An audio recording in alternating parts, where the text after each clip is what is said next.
Okay, now we're talking. We're coming. Slowly. We're coming. Slow. Let me double test this again. Test number 2. What do you know? Right. Alright. Alright, we're actually good. Did you change the scene? Yes, I did. Okay, cool. Recording, streaming, scened, and yeah. Sick. Minimize. Okay, cool. Oh my lordy lord, what is up, folks? I didn't think I'd actually make it to this episode, I gotta be honest.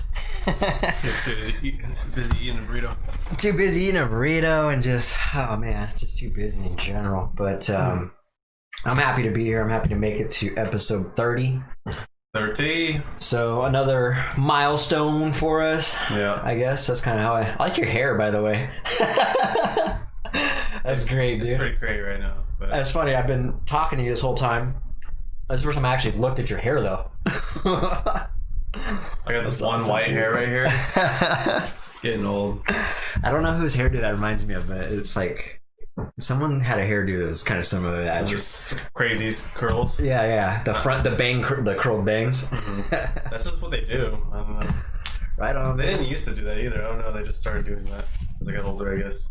People might think you just woke up.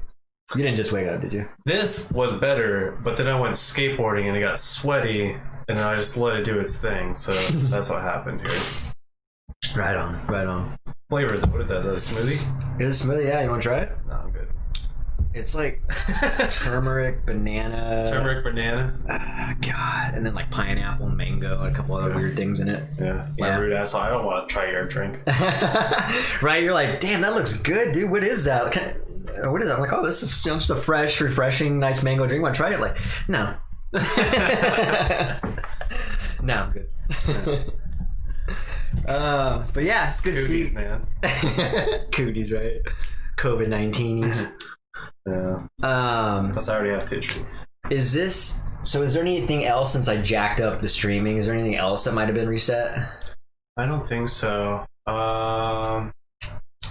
No, it's just a link to YouTube that we put on there. Everything else is fine. Okay. So the restreaming, that didn't affect the restream at all? No, so I put the second test in there to make sure it was working. Gotcha. Okay. Sweet. Yeah, I just wanted to make sure we got that right and weren't messing that up. So anyways, back to you guys. So again, thank you for, well, nobody's here right now, but thanks for watching it later. Someone will show up, I'm sure. Here's a post. If we have 0 this entire podcast, it'll be the first podcast ever.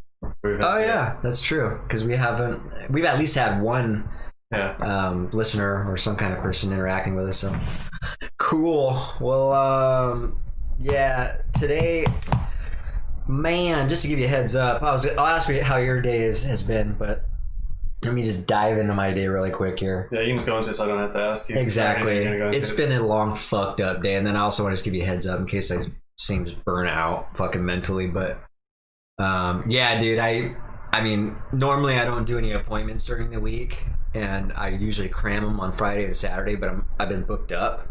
Yeah. And one of the manufacturers I work for, they sometimes generate leads and they automatically make appointments for me. So I'll just get an appointment. It says there's an appointment scheduled on Wednesday at 1. Mm-hmm. And most times I'll reschedule it. I'll call them and say, hey, I'm busy that day. Can we move it? For some dumb reason, I decided not to reschedule it. I was like, because people get irritated with that. They put in something, they want to put in something, magically click on something and have someone magically show up at their house on a certain day that they magically picked. So, it kind of takes away from that when you call them and say, yeah, the day you picked actually ain't going to work. You're going to have to pick a different day. And so they have a better system then, huh? Right? They should, and I've complained to them about this over a year ago. I don't want to name drop them, but it's through a very huge manufacturer in New York. Oh, okay. And so, I mean, multi-million-dollar company, you would think that they would dial things like that in, because I told them I very much don't like that happening, because 95% of the time you schedule an appointment, I'm not available. And I have to reschedule it anyway. And it just kind of starts the relationship so you're off always that. Rescheduling? Exactly. With those leads, yeah. But it always starts off weird, when you have to do that. And so, anyways, I felt the urge to just keep the appointments and make it work today, thinking, just make it quick. That didn't happen. I spent about 2 hours in my first appointment. The other one was way across town. It took me an hour to get there, and I spent another good hour there. It basically turned into an 8-hour day. I left at 9 o'clock in the morning and got back at 3 something. Yeah, I'm just sharing the post, by the way. And then I didn't even stop there. I went straight to the bank and straight to Fred Meyer and came back here, straight to eating. It was just like one of those days, man, where just like every single fucking minute of the day is occupied. I have a lot of those days, but like I'm talking every fucking second of the day. There was no free time for me today. Yeah, it's pretty annoying, but I can relate. But that was for sure. That was my day today, and just to give you a heads up. But I am very glad to be here because hey, I'm just dumping it on you guys. I'll just use you and use the viewers as a soundboard. How about that, huh? Nah, just kidding. You guys can use me as a soundboard too if you feel the need. But no, that's just kind of how it went, man. How did your day go? You said it was kind of similar, huh? Well, today's the last day of my quarter, so I'm turning in all my assignments today that are due at the end of the quarter. Are they all due, or are they all done? Or are you scrambling to get some I'm done? Scrambling to get a few done right now. Yeah. So I'm doing that, but then it's like, well, it's like skateboarding has really helped with like my mental anxiety and shit. So like, I was like, all right, I gotta at least get in 30 minutes. So I was like sitting there, I like finished part of my stuff, and I was like, all right, I'm gonna go skateboard for 30 minutes. Then when I got food, came back, finished up one of my assignments. Then I'm like, okay, I got the podcast, and after the podcast, I gotta finish all my assignments by midnight.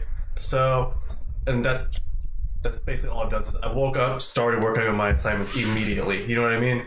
And then I went skateboarding, which is fun, but like I was doing that because I needed exercise, so I would feel a little bit better, and have a little bit more energy and shit. So mental health, yeah, and health in general, and physical health too. Yeah. So I went and did that. I got some food, and now I did some more homework. Then I'm doing the podcast. Then I'm doing more work. But it's the last day of the quarter, and I have like 3.5 fucking weeks until my next quarter starts. So I just gotta power. Yeah, I just gotta power through today, and then I have a little break. I have almost a month break. So right, that's a good way to look at it. Yeah. Oh man, yeah. I crunching shit in all at the last minute. So I'm so bad at procrastinating, crunching, dude. You can actually. It sounds like today. I don't know if you ran into this scenario yet or not, but it sounds like today might be a little taste of what I have to go through every Wednesday for sure. Yeah. Sometimes Saturday, but Wednesday for sure. Mm-hmm. I am always. I have to put something off to do this, and you're doing that right now. When not as much as you, but Wednesdays are always kind of a rough day for me because we've been doing this the entire time I've been in school, right? Yeah. Well, there was that like 1 week in between quarters, but for some reason teachers love having assignments due on Wednesdays. So I always have homework due on Wednesdays and the podcast. So it's like, and it's usually like a bulk of the work. Like usually in my psychology class, it's been like 75% of the work is due on Wednesday, and then like there's like a little quiz that takes like 5 minutes on Thursday, and then like a little discussion post that takes like 10 minutes on Friday. But the stuff on Wednesday always takes like 2.5 fucking hours. You know what I mean? You're gonna have to do what I'm doing. I mean, me and you are really in the same situation. I'm trying to think. I'm like, I gotta figure something out that's gonna actually. This isn't working very well, so I gotta adjust my time. Yeah, for Wednesday, I gotta wake up super early or something. Yeah, next quarter I plan on trying, if I can, turning my assignments in early. So doing my assignments that are due on Wednesday. Either starting them on like Saturday or Sunday, or doing them on Monday and Tuesday. Yeah. That way, when Wednesday comes, since I have 2 hours allocated to this, I don't have to worry as much about that shit. So, because it can be stressful, man. I go through a lot of different things that I'm used to this, having things on my mind, but I have to focus on one thing. And sometimes it's really hard for me to get that stuff that I know needs to be addressed off my mind.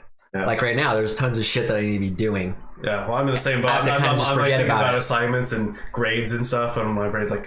Yeah, I gotta kind of just try to block that out, because it's the only way I'm gonna get through an episode and have you guys actually understand what I'm saying. But yeah, no, it's definitely one of those crunch days, man. Yeah. Since I'm on financial aid suspension, there's a specific grade level that I have to get at or above to maintain my financial aid, and I'm like 2% below that. So these assignments I'm turning in after the podcast is done, if I don't turn them in, I will not get financial aid next quarter, so I have to finish them. This is it, man. Yeah, I'm like right on the line. You know what I mean? It's like On time or just grading? the grade. So How you feel about your grading? You think you're in a good position for it, or I'm in a good position to pass? to pass, You but feel like but, you got- but I'm only gonna be like 2% above the passing point where I need to be. So, which Yeah, I wouldn't count on just Still- barely passing I that. know it's too, way You too better clo- put in more effort then. too close for comfort. So yeah. That's real sketchy. And it's just because this quarter was especially hard because I got stressed out for like 1 week, but it doesn't matter if it was 1 week because this quarter they put 12 weeks worth of work into 8 weeks because it's a shorter quarter. Yeah. So you just have like all this work crammed. So if you miss 1 week, you're missing more than just like a typical week. Remember I was telling you like the way I look at my life and shit, and like the actions I take today are going to be affected later on. The situation I'm in now is because of the decisions I made in the last few weeks, months, etc. That's exactly what you're talking about. Right now, the work I'm doing today is going to affect my life Oh yeah. for a long time. Well, this If I sounds don't, like this is it, man. if I don't pass, I'm totally like I gotta go get a job, and which isn't the end of the world, you know what I mean? But like I'm trying to get a degree right now, so I can You get a won't job. like it. I'm getting a job. Yeah. I know I won't. I know you, and if you can avoid that, you're just be better off putting in your best effort into what you got going on now, man. Yeah. Next quarter's gonna be a lot better though, because I just have. Well, I think it's gonna be a lot better. I thought this one was gonna be better. This one is a little bit better actually than my previous quarter, but my botany class, which I thought was just gonna be like me gardening outside, it's not a gardening class. It's so scientific, and it's just like so many science terms I have to remember, and like it's a bunch of bullshit. Honestly, You guys aren't planting trees or anything? I planted those stupid beans, but that's like 1% of what I've done in this class. The rest of it is like reading books and fucking memorizing scientific terms and regurgitating it and just It'd be cool if they did like a I don't know what you call it, a class project, I guess, where you guys, I don't know, like stuff that needs done for the city, yeah. like landscaping and stuff. They like put you on one of those kind of jobs. Yeah, I was hoping I was gonna be more doing stuff outside than I am. It's like I'm still doing a lot of book work for this class, and it's like Maybe they do that at first, just fucking hit you hard with the book work, and then it starts easing up with more hands-on stuff. I don't know. I don't know. Of course, this is the This is the last- COVID-19 thing Yeah. is just completely changing things. Yeah, my music class I'm doing the best in though. Music class is hella chill. Nice. I had a concert report that I had to do. I turned it in Monday. Yeah, I turned it in Monday. I felt like I was kind of faking it. You know what I mean? See, my teacher he's really cool, but he's kind of like one of those pretentious dudes. You know what I mean? That talks in a certain way. Like Yeah. instead of saying Bach, he says like Bach. You know what I mean? He's like one of those guys. You know? Proper. Yeah, just overly proper, and he like he doesn't want to be called professor. He wants to be called doctor. You know, because he has his PhD, and it's just like.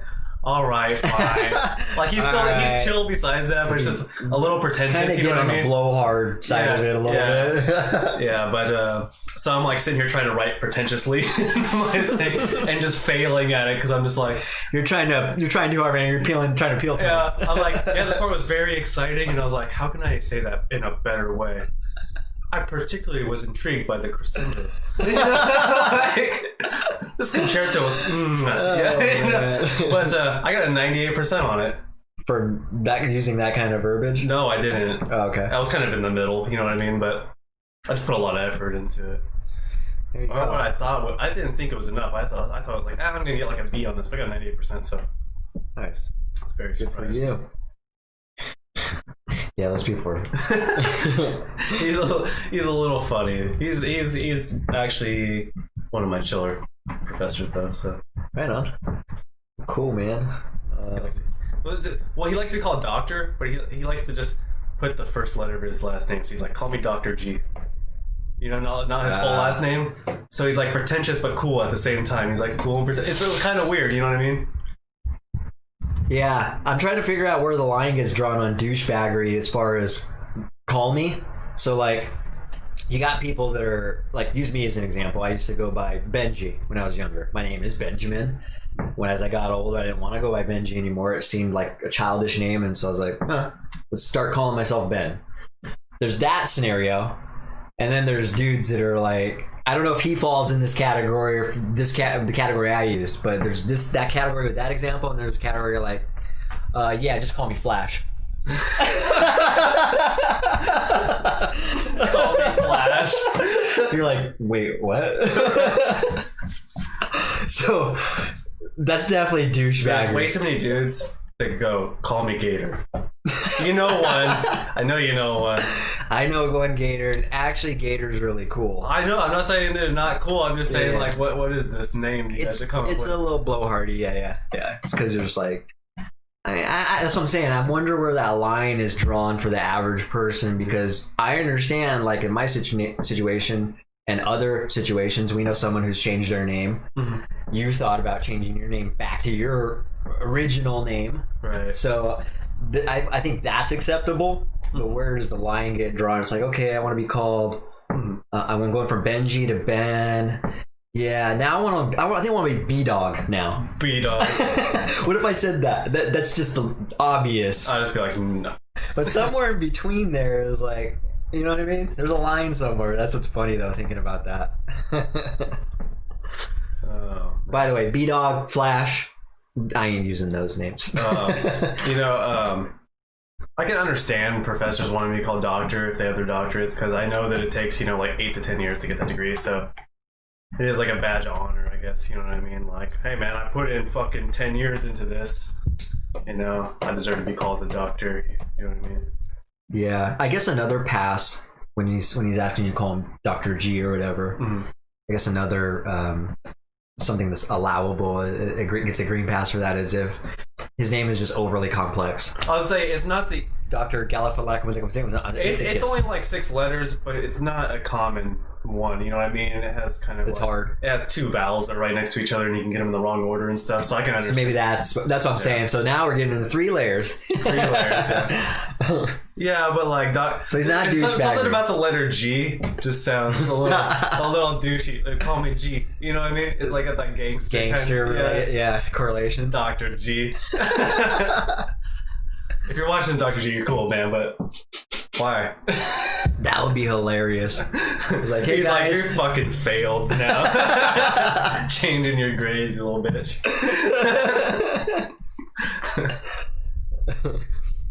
that'd be cool too if you put it in pure elegance. Stated it, he's like, yeah. After listening to this type of verbiage flow from your mouthpiece. Particularly didn't like your rhetoric. Yeah. in slander and defaming myself. I haven't said his full last name, so you don't know who I'm talking about. Technically, we're still good. Yo, what's up? Brandon King, mod. Brandon King. Oh yeah, dude. Oh, What's up? dude, yeah, what's up? It's been a minute. Dude, yeah, mod us, bro. I hope you're well too, man. We're doing pretty all right, I think. Yeah. We're working hard, but we're doing good. Yeah, I don't know if you caught the beginning of it, but today I was fucking busy all day, every day. So, man, but yeah, today was particularly hard. So, let us know how your day was, though, man. It's good to see you. I like people showing back up and interacting. I was just about to bring this up. I'm like, what happened to all those like Twitch users we had at the beginning of the Yeah, there start was of the podcast?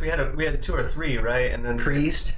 yeah, and a few of them just kind of disappeared. So Brandon being one of them. So that's pretty cool, man. Yeah. We had that one girl a couple episodes back. She was hanging out.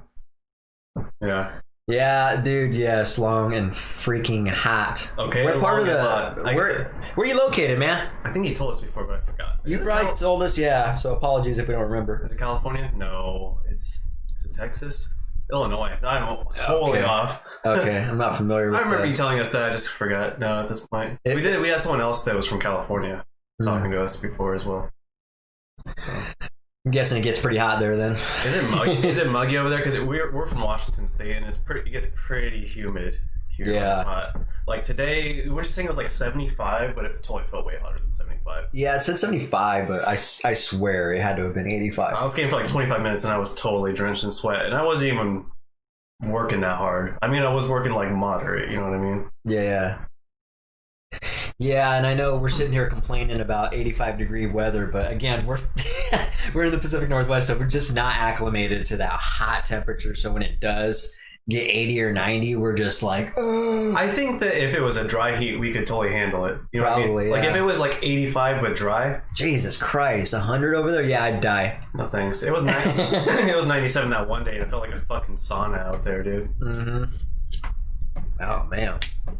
Yeah, I don't envy you, dude. That's too hot for me, man. And I went outside and I was like, let's get in that car or something, man. Get the fuck out of this heat, dude. I know, I was doing that. I was in the car, like, trying to work my OnStar, and Malia's hanging out on the door. It was just brutally hot. I'm like, Malia, we got to get away from this truck and get out of this heat right now. I can't even think straight. Today. We just had to go stand by the building where it was shaded. But I had to be in my truck because I was trying to work the OnStar thing. So it's kind of... But, yeah. What was that rant that we were going to do last podcast? We didn't write it down, did we? It was about Fred Meyer reorganizing. Oh, yeah, it's right here. We can save that. So you did write it down. Okay, we can. I did write it down. Let's go into it, dude. Let's recycle our rant. Yeah, so we and Danny were gonna, and I just went there today too. So it's just like, I've been going to Safeway, except for the day after I ranted about that. I went into Fred Meyer just instinctively for like one thing, and I was like, can't even go one day without going. It was like, shit, why am I here? Son of a bitch. just autopilot. Yeah. No, so in case, okay, so the Fred Meyer up from the road here, where me and him shop all the time. I probably shop twice a week there. I shop quite a bit. They're completely revising the layout. Like probably half the store, I want to say. Yeah. All aisles are getting condensed into other aisles. All this food is getting completely rearranged. All the produce, the frozen stuff. So it's really confusing, as you can imagine. You're going in there used to something for X amount of years, being in a certain spot, and you're like, oh shit, it's not there. And then it's got a little note that says on aisle, this aisle. And you're just kind of going there looking for it and still not sure where it is. And it's just a lot of confusion, man. Yeah. And they're packed. Yeah. So you got the confusion, they're packed. It's pretty stressful, and particularly today for me after I just went through fucking 8 hours of running around and driving, and I went straight to Fred Meyer to shop. I was really frustrated, to be honest. And then, oh man, this is one of those days, dude. I'm in line paying for stuff, and Malia's like, I gotta go to the bathroom. I was like, you can't wait 2 minutes? We're almost checked out. We're almost done. Like, literally, he's halfway through my stuff. She's like, I can't wait. Fuck. I was like, I gotta go use the bathroom. Can you just like finish ringing this up, scoot it off to the side or whatever? So it's just like all those little things, you know what I mean? But yeah, Fred Meyer is a pain in the ass. What's your experience there right now? Yeah. To clarify why we care about them reorganizing stuff is because we're vegan, for those that don't know, and Fred Meyer is known until now to have all their vegan stuff, basically all their vegetarian, all their vegan stuff in one section of the store. A lot of it, yeah. Yeah, the majority of it is really easy to find, so you can go there. They have all like the frozen stuff right next to all the snacks, right next to all like the bread and the beans and all that shit. Yep. It's all right next to each other. And now what they've done is they've gutted out that section and put all that stuff with all the other stuff. They've mixed it, yeah. But they've also not only are they doing that, but they're also reorganizing those aisles as well at the same time. Yeah, that's a good point. So yeah, they're not just inserting it into making a spot for it. It's like they're completely revising everything. Yeah, and like I'm trying to go like find some like Boca burgers, and I have to sit next to some fat fuck looking at chicken patties for fucking 5 minutes. Like the reason I like my little section is because I get to stay away from the general public, which I don't like. You know what I mean? That's a good point, actually. I like individuals, but people as a group, the average American, not my thing. Yeah. Not my thing. That's a good point. I like how you actually broke it down that way, because I'm also relatively similar to that. Like, I just think an average. Unless I speak to you and I understand that you're actually above average individual, you actually are not self-absorbed, and you actually can apply some attention and hold a conversation and all that. But yeah, you're right. I just assume everybody's kind of self-absorbed and in their own bubble, and especially when you're shopping, it seems like they are, man. And also, like, the vegetarian, the health section of the store was less packed on average, and the people there are a little bit more conscious of what's going on. You know what I mean? They're obviously more conscious of their diet and stuff. They're more conscious of their surroundings. Yeah. And stuff. You go to the other, it's just all of a sudden you're back into the ignorance. That's a good point, man. You're right, because our section, you're right, it kind of segregated Like that's where I went every time I went. In I Fred walked Meyer, directly to that section. I know where I'm going because I'm getting 80% of what I'm shopping for in that one area, And then, like, it speeds up shopping time. That's what I'm saying. So here's why I'm annoyed, and Heather was bringing this up too, is because they should be catering to their customers, and they have a big customer base that likes that section, and they're making it more difficult for them. It's just a stupid move. I was saying it's like making Fred Meyer like Walmart, because Walmart's the same ways, where you do have some health foods, but they're mixed in with all the rest of the foods. They're hard as fuck to find, and you have to go around a bunch of idiots because you know the people that shop at Walmart. Stick around those people all fucking day. It's not a pleasant experience. So I would always like, maybe I could get the same things at Walmart, but I'm totally going to Fred Meyer. Now I'm like, fuck Fred Meyer. I'm going to Safeway. Safeway still at least has a little health section. So yeah, they segregated a selection too. Not quite like Fred Meyer. Not like Fred Meyer, yeah. That's why I like Fred Meyer. They had a good sized area. Yeah, but now I think I'm gonna go to the phone, the co-op as well. I said phone because I read his message. They do have health and organic food stores here. In Sweet. Illinois. Yeah. Sweet, man. I'm glad to hear that, dude. Yeah, we did too here. We have like the co-op, so I'm probably gonna start going there. Co-op's good. They really are lacking a Whole Foods over here, man. I'm so surprised they've not got a Whole Foods established over here. They're just missing out on so much no-brainer business. I mean, Trader Joe's is a fucking letdown, man. It can be. Oh god, talk about being packed. I hate the layout on that store. Every single time I go there, I'm like, this is gonna be great, and every single time it's not fucking great. It's not. First of all, they don't have nearly as many vegan options as their persona should have. You know what I mean? Like they have this like, ooh, we're like health conscious hippies and we are like so woke. And you go in there and they're not. That's all there is to it. People go there, they're like pretentious assholes that want to act like they're fucking aware of the environment and health and stuff. They're not. Mm-hmm. They just want to feel that way. That store is a bunch of bullshit. That store has a facade. It's mainly just market driven, and that's what gave that store, in my suspicion, that's why we got this misinterpretation of it or misunderstanding of it. Because you're right, I heard the same thing. Like, have you been to Trader Joe's? And it's not even. It wasn't even marketing. It was through word of mouth. Yeah. So they've done a really good job to have the people market for them. And parrot whatever they want said because it worked. That's how I heard about it. Like, oh, you gone to Trader Joe's? They got a lot of vegan options there too. I was like, great. Same thing. I went there and I was like, I don't see a lot of options here. No, they do have some like novelty stuff there. Like you can get like stuff. Organic or not organic, but like vegan marshmallows, for instance. You can get at Trader Joe's. So like if you're like going for like some niche weird little snack, sometimes they'll have them at Trader Joe's. Yeah. If you're doing like general shopping. It's a waste of fucking time. It reminds me of Grocery Outlet. Yeah. The way it's laid out, it's obviously a little bit better, but the layout of it is, when you have those freezers, it's the freezers, the low freezers that you lean over into and grab stuff out of. Yeah. Those kind of scream low budget to me. I don't know why. I kind of like them though. You like those? Yeah. I would like if it was bigger and actually had more vegan options in there, I'd probably like it. You know what I mean? Brandon said, I thought Whole Foods was going out of business. I don't know. I didn't hear that. Because we don't have one near us, so I mean, it wouldn't really affect us here. I mean, we have one in Seattle. To be honest, I would be really shocked if Whole Foods goes out of business because I thought they were getting bought out by like Amazon or something. I thought they've been owned by Amazon for a long time. They are owned by. Okay. Yeah. Okay. Amazon's. That's another reason why I'd be really surprised if they went out of business. Trader Joe's is just an upscale version of Costco. Costco's pretty legit. Costco's better. Yeah. There's some cool stuff. You can actually get some vegan stuff at Costco, and you can get it obviously in bulk, and it's amazing. Yeah, and again, maybe Trader Joe's it's our Trader Joe's isn't good. Who knows? Trader Joe's is like the longboarders of grocery stores. You know, this reminds me. I seen this kid today. He was hanging out with these two girls. They're all longboarding, and he was like riding around like he's the coolest kid in the world. This dude was wearing Crocs. And he was on a longboard, but he had like that like air of like, "Hey, what's up? I'm cool because I'm riding a board." I'm like, "No, bro, no.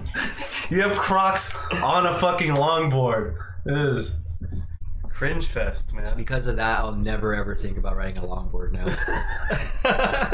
I'll ride a longboard while I'm wearing Crocs. What the fuck is that? Who wears Crocs? Is this what the new kids are doing nowadays? They're taking all the things. Kids are, yeah. They took all the things that my generation is like, fucking Crocs are stupid. And they're like, Ooh. That was on. You know, like, what the fuck happened?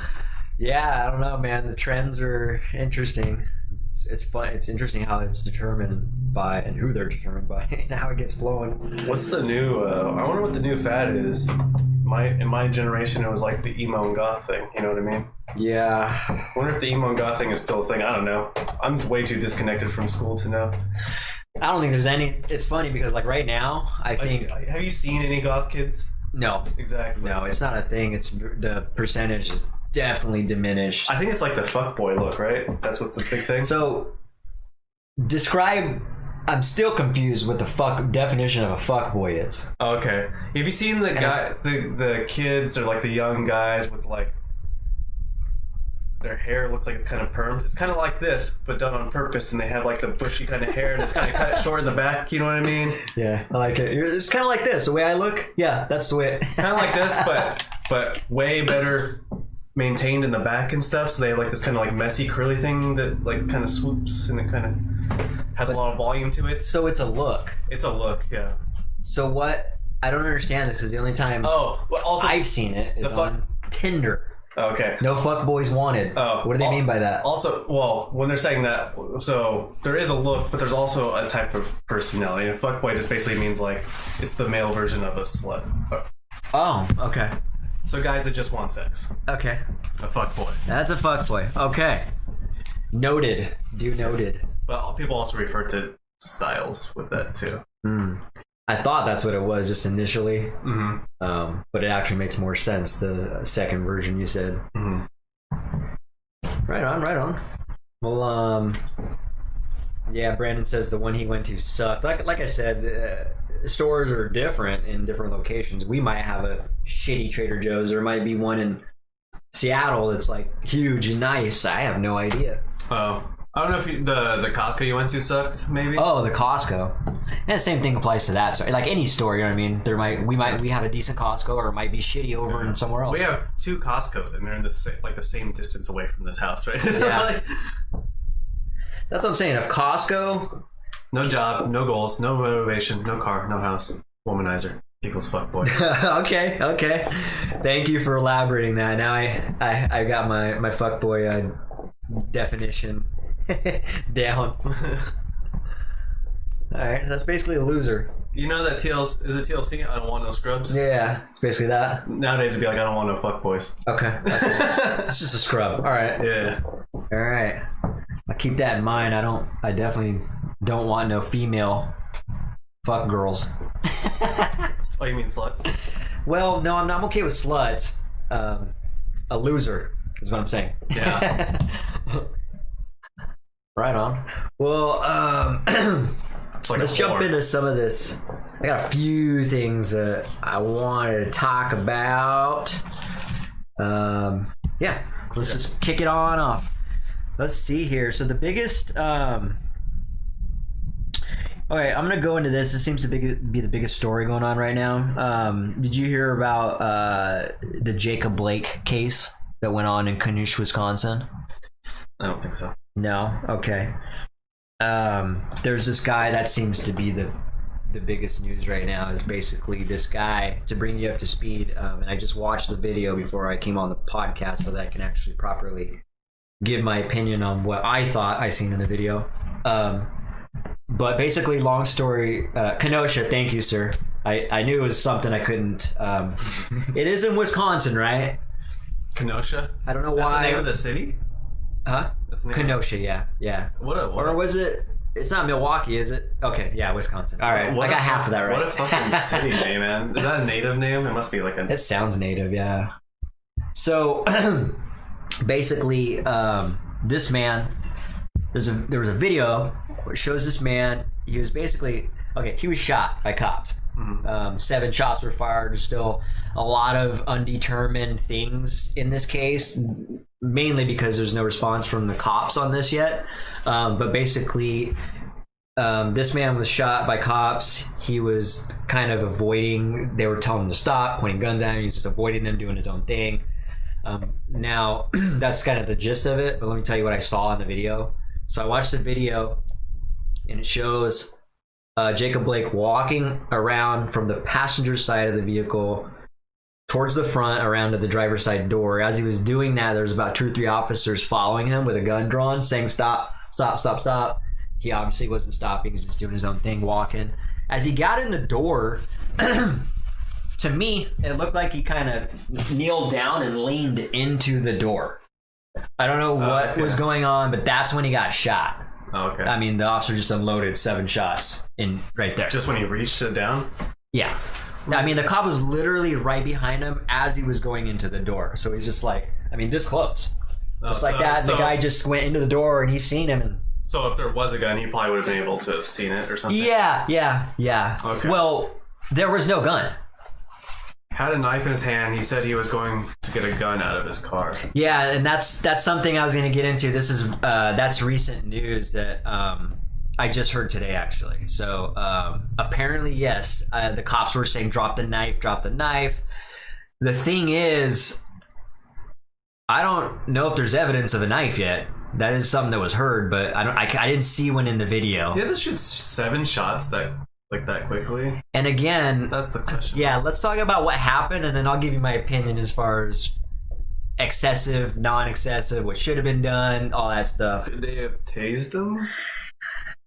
I think he might have been tased prior to that. I don't know. Or like shot him in the fucking foot? I think they tased him and it didn't phase him prior to that.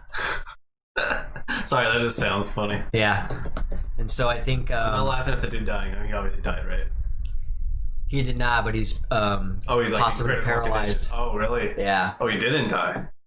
Taser was deployed. Okay, so I did hear that right. He taser was utilized, and if I remember that right, they said that it didn't phase him, and so that's why they were, they weren't going to use it again, obviously, because it wasn't working. So they use lethal rounds then, so he's paralyzed, so probably, right? Because I don't think potentially. Yeah, I heard that. These are all just things we're hearing. None of this I'm saying is facts, so don't take. Well, I think he's like rubber bullets or something. I don't understand. Yeah, we could talk about that too because we talked about this on one episode. Non-lethal exactly. rounds. This is a great fucking example of why I was suggesting that a while back. But that's what happened, and dude, following that, more protests, more riots in the streets, and then following that, deaths in the riots and the protests. It's like, fuck, people. Here's the problem: you got to know the whole situation before you just start writing. You can't just write every time someone's shot by a cop, because sometimes people deserve to be shot by cops, okay? We don't even know. The cops haven't even made a statement. That's what I'm saying. We don't even know. So you should wait before you write. You can write, okay, if you like, oh, he was going to grab his wallet out of the car door, then start a riot. Yeah, okay? Yeah. There's a lot of layers to this, obviously. I don't think... So, yeah, we'll talk about the protests here. There's just so many layers. I have a feel like this conversation is going to go a little bit longer. What's Brandon saying? So my thing is I've never seen anyone shot when complying with orders. Yeah, that's true. Even if they are unlawful orders, the battle should be in the courts, not the streets. Yeah. So that's mostly true. Obviously, like with I'm not sure, but he's not suggesting that he deserved to be shot because he didn't comply, right? I don't think so. That's not what you're saying, right? He's just saying he has never seen someone who was shot when they were complying with orders. I will say though that we all watched George Floyd get murdered. Got it. Thank you. While complying. Right? Yeah, I mean, we've seen every scenario. I imagine there is every scenario you can think of. I mean, that's with rare exceptions and all that. I mean, I don't know if that's the norm or whatever. Probably not. It's it's a rare case. So yeah, my opinion, because he kind of talked about it already. Brandon did. I don't understand what it. Okay, so if the taser didn't work, why could they have not tackled the man to the ground? That is pretty dangerous, though. Well, I guess he had a knife. Okay, if he has a knife, that is actually really dangerous. He allegedly had a knife. Okay, so if he allegedly had a knife, I guess that wouldn't work. Shoot his legs. Pepper spray. That's what I was thinking. I was like, why didn't they just shoot him in the leg? Why wait? Why wait until he's? Why wait until he's walking all the way around the car? And to that moment, yes, and that's another thing, Brandon. You say that people don't think they should be shot with lethal rounds, but that's why they make rubber bullets. Yeah, and I don't know what episode it was, but we spent a good portion talking about this and why I hate guns and why I just don't understand rubber bullets aren't utilized. They should save lethal rounds for like SWAT teams or something. You know what I mean? People are like, or like what they were made for, like war. Yeah. I mean, guns belong in war. Yeah, but SWAT teams are for those very crazy situations that are on, you know, I think just American soil. Yeah. So I think, but SWAT teams are highly trained. You know what I mean? They're much more trained than just the regular police force. So I think we should save the lethal rounds for them. You know, you can always call them in for backup. Like, hey, we need the fucking SWAT team. You know what I mean? Yeah, and so this is what I was talking about in another episode as well, Brandon. So the only reason, because I was talking about how I'm getting my gun rights and I'm going to get a gun. The only reason why I want a gun is because everybody else has a gun. I feel unsafe with all these protests and riots going on. The thought wouldn't even fucking cross my mind. I actually hate the thought that I have to get a gun or I feel like I need a gun. I just feel like I'm at risk. If someone just kicked down the door, I have really nothing to protect myself. Oh, speaking of which, side tangent. I forgot about this. Talking about the door. Someone today went to work, didn't close the door all the way. Oh, no? So when I woke up today, I went downstairs. The door was wide fucking open. It was How like... did that happen? Wow. The bottom thing was locked, but you must have just not closed it all the way. Oh, my God. So yeah, What time did you get up? It was 10:45, so it wasn't that late, but you know what I mean? Yeah, I left it about 9, so okay. So like an hour and a half, it was just wide open. So I went down there, the door's wide open. I'm like, I was assuming you were outside or something. I'm like, where's Minna? And I look out there, there's none of your vehicles here. I'm like, son of a bitch. I'm like looking around, I'm like, is there a fucking squirrel in here or something? Yeah. Yeah, Brandon was saying he doesn't hear of violent protests in loose gun control areas. What does loose gun control mean? Unregulated? Just kind of more like Wild Wild Westy, I guess. I don't know.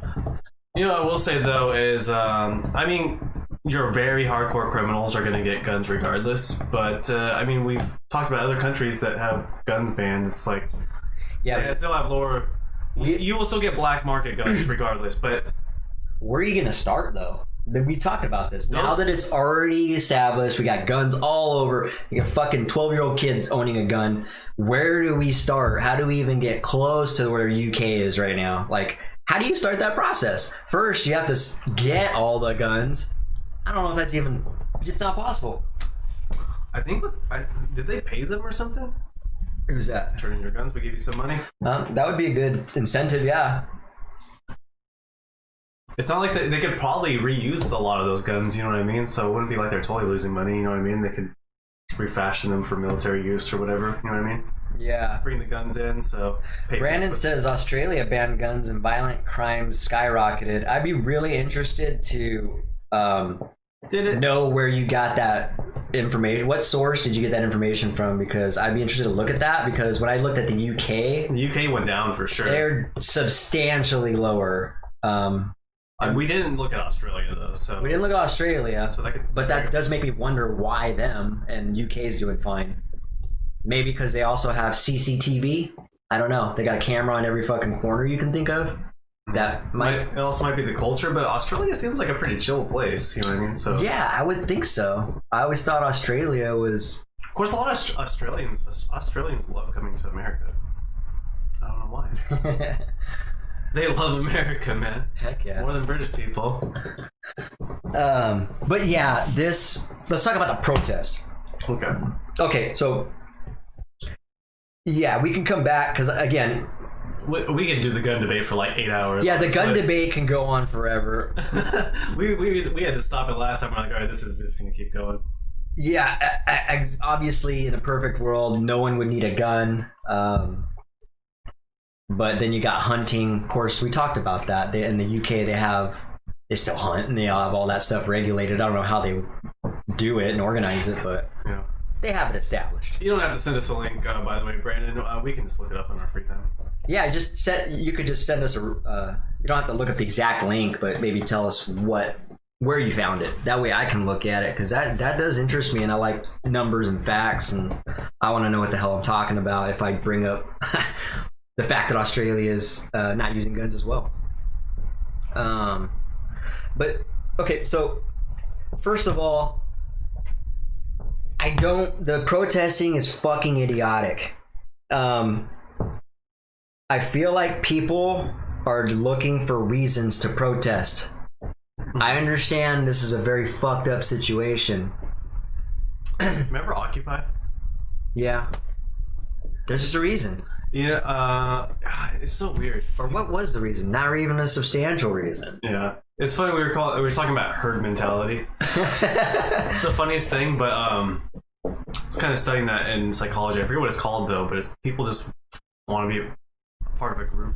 Yeah. And so like this group, these people all come together, they probably feel like some type of connection to each other. So then, it's like the thing dies down. Then they have to find another situation to get upset about, so that way they can all be the camaraderie. Part of this group together where they're like, fucking cops, I don't want it to end. Let's band together. Yeah, all these fucking like hippies out there fucking protesting and like whatever. It's gotten out of control, man.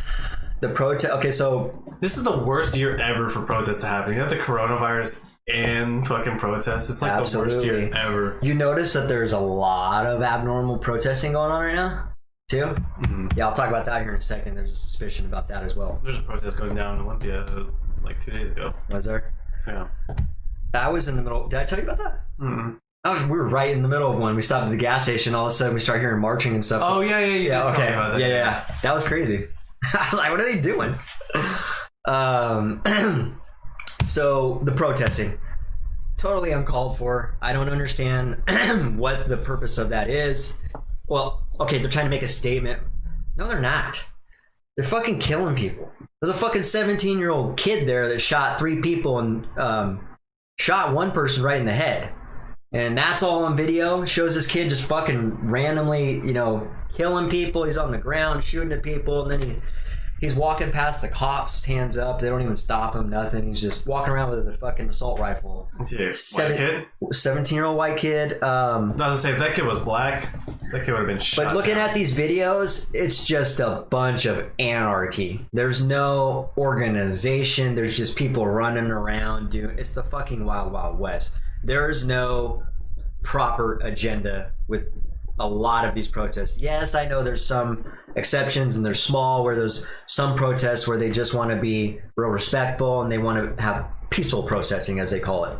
I get it, but you're talking about more about rioting is what you're talking about. Yeah, but it's really hard to stop. Yeah, I'm talking about rioting, but I don't know where it stops and becomes, because it starts out as a protest. Like what rioting is when you're causing like property damage, vandalism, physical violence, shit like that. So there's a difference. I would say that's every single protest we've had. Then I don't know if any one of them. Oh no, there was one that I heard of in Seattle where it was peaceful. Yeah, but it's not very good. One time I've only heard that this year, and so. Yeah, so that kid's facing charges now, and then I just don't understand it, because this man Jacob Blake was shot by the cops, and the whole reason they're protesting is because I guess they're upset. There's no justice. It's back to the cops getting away with killing. And so then you got people that are looking to hurt people in these protests, and then they kill people. It's like, what the fuck was ever done there? More harm was done now. Mm-hmm. Matter of fact, more harm was done in that protest than there was in the actual Jacob Blake case. Now, in my opinion, there's more bodies. Yeah, 3 people died. It's just compounded. Jacob Blake isn't even dead yet. Jake Blake didn't even die. Yeah, he could die. I understand the man exactly what happened to him was fucking horrendous, and I get it, but the reactions are uncalled for. We don't even know if it was horrendous. He might have been trying to grab a gun. Exactly. So. Maybe they're yeah, we don't know. We have not got a statement yet. We have no idea whether there was a gun there, a knife there. People need to stop jumping to conclusions before they know the story. Yeah. With the George Floyd thing, that makes perfect sense. That was on camera. Very obvious what was happening. That dude was like, oh, get off my neck, please. Yeah. It's like, it's so fucking obvious. Even that, you can still say that same thing to that video. You could say, I don't know the whole story. Maybe, you don't know what happened prior to that. Maybe he punched an officer in the fucking head and they had to take away a gun from him. I mean, you see what I'm saying, though? But even that, we know now. I know, but even if that was the case, it wouldn't matter because by the time they have him on the ground, you don't need to kneel on his neck. You know what I mean? Yeah. You already have him. You could throw him in the back of the car. You know what I mean? Yeah. Just doing that was just a power move, just to be an asshole. You know what I mean? It was again though, using not knowing as what we're talking about right now. Mm-hmm. That could have happened right before that. Like right by that car in that position, maybe they were scrambling. This obviously, I'm making all this up. You don't know. We know now, but what I'm saying, what could have happened is they were wrestling over a gun and he fell down, and that was the position he ended up in and held it.